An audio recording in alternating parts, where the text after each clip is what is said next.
Bonjour à toutes, bonjour à tous. Aujourd'hui, nous allons aborder un thème qui est assez particulier, assez technique, puisque ça va être la défense dans l'angle, la double vitre.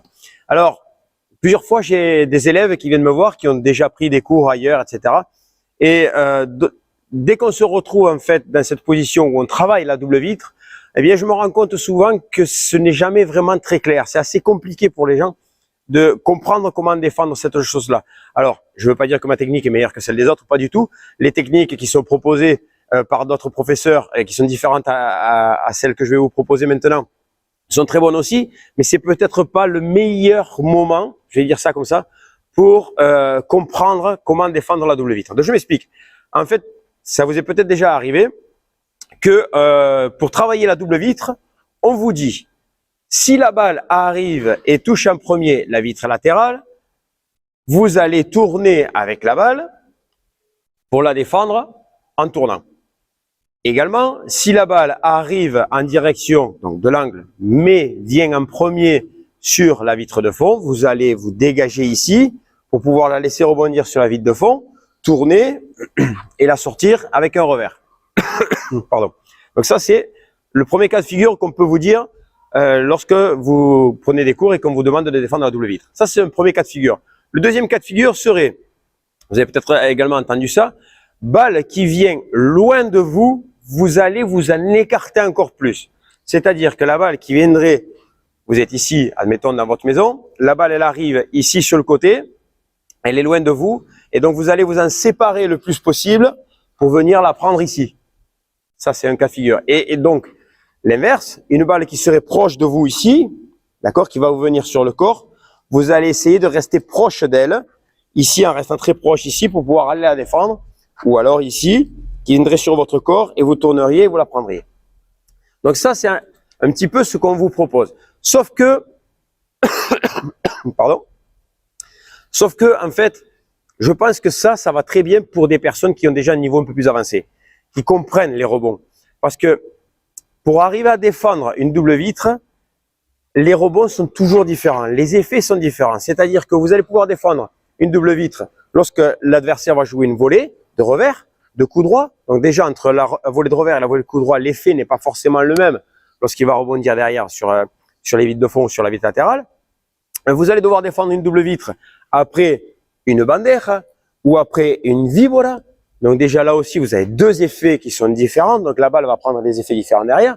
Et également, vous allez pouvoir défendre une double vitre avec un smash qui va être kické, qui va être travaillé. Donc ce smash-là va rebondir aussi d'une façon différente. Donc ça fait énormément de rebonds et d'effets à négocier ici derrière que si votre moniteur vous dit et vous donne les techniques que je viens de vous énumérer précédemment, eh bien ça fait beaucoup trop de si, beaucoup trop de conditions qui au final, eh bien lorsque la balle arrive, vous savez pas trop, et donc vous vous retrouvez à jouer des balles dans une position qui est vraiment inconfortable.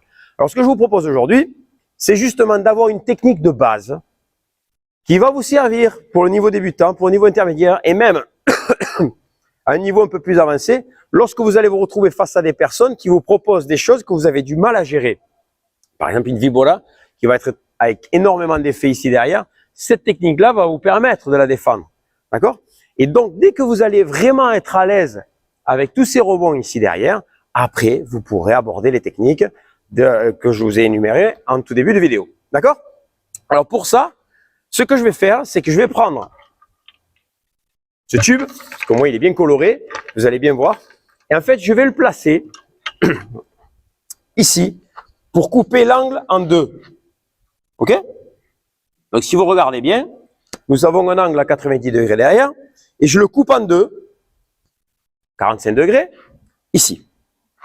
Donc, lorsque moi je suis en défense, je suis dans ma maison, la balle arrive, peu importe, si c'est une volée, une bandeja, un smash, peu importe. La balle, je vais la laisser passer parce que je sens qu'elle vient dans l'angle. Donc je vais la laisser passer soit sur ma gauche, soit sur ma droite, peu importe.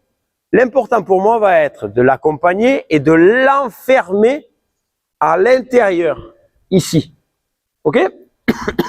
Donc, une fois que j'ai enfermé cette balle ici, je vais pointer ma raquette en direction de l'angle. Et je vais me poster à cheval sur cette ligne que je viens de tracer ici avec le tube. D'accord? Donc, je me mets à cheval ici. Et avec cette position-là, je suis neutre. Donc, à partir de là, je vais pouvoir analyser la situation et réagir par rapport à la balle qui va rebondir. Donc, c'est vrai que dans un premier cas, si c'est une balle qui n'a pas d'effet, qui vient simplement ici dans l'angle, eh bien, la balle elle va arriver, admettons, elle va passer sur ma gauche, je vais l'accompagner, je vais l'enfermer ici, elle va rebondir vitre latérale en premier, puis vitre de fond, donc je vais la laisser rebondir ici, et je vais l'aider à sortir, et je vais l'accompagner. Si vous regardez, j'ai terminé dans ma maison. Inversement, la balle, elle arrive, je vais la laisser passer, admettons, sur ma droite, elle va rentrer ici, je vais la laisser rentrer, je vais l'enfermer, je me mets à cheval sur le tube, hop, elle touche en premier la vitre de fond, elle sort ensuite vitre latérale, hop, je vais pouvoir l'accompagner et la sortir. Et donc, en fait, de cette façon-là, je serai toujours bien placé pour pouvoir répondre à tout ceci. Et donc, après, quand viendront les effets, admettons une vibora, eh bien, je vais la laisser passer, je vais la laisser rentrer ici, je me mets à cheval ici, la balle va toucher vitre latérale, vitre de fond, et elle va revenir vitre latérale. Eh bien, je n'ai pas pris l'habitude, puisque je suis ici en position neutre, j'attends de voir ce qui se passe, ça touche ici, et je vais pouvoir la ressortir là-bas également. Donc, en fait, cette position-là va me permettre d'être comme un gardien de but qui se met en position basse, qui est sur la pointe des pieds et qui est toujours très actif, très réactif. D'accord? J'ai mon tonus musculaire qui est au plus haut, en fait. Et donc, avec cette position neutre, en fermant bien l'angle, en étant bien posté ici derrière, je vais pouvoir réagir à toutes ces balles-là et pouvoir les sortir gentiment, doucement. Ne vous enflammez pas. Juste poussez-les. Prenez cette habitude de vous replacer, de faire jouer une balle de plus à vos adversaires. D'accord? Et donc ici, avec cette technique-là, vous allez pouvoir défendre tranquillement les doubles vitres. Allez, j'attends vos commentaires pour savoir si ça a bien fonctionné de votre côté, à l'entraînement ou même en match. N'hésitez pas à poser des questions et on continue de travailler ensemble dans ces vidéos sur cette chaîne YouTube Julien Bontia. Allez, au travail. Salut et merci.